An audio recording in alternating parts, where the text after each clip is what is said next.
Hello, in this video, we will create a new user at the Active Directory domain controller, and after that, we will log in by this user from our Windows 11 client. Let's start. First, we will go to Server Manager, from Tools, Active Directory Users and Computers. In here, we will find our Active Directory. From Users, we will press here, right-click and New User.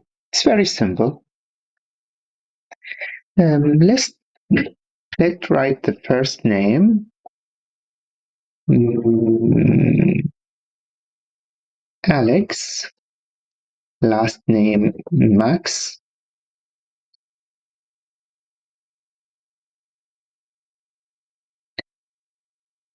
Now we will put a password.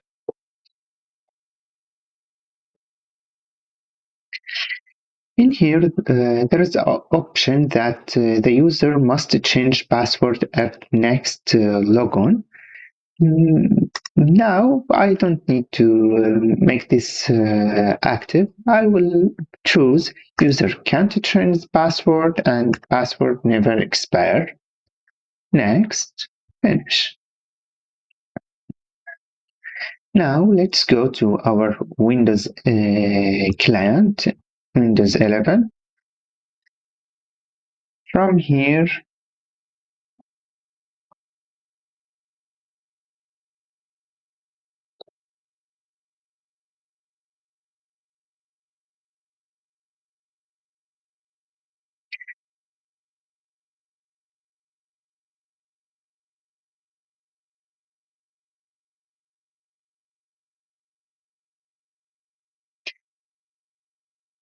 now our user Alex Max is logging by his account that created on Active Directory.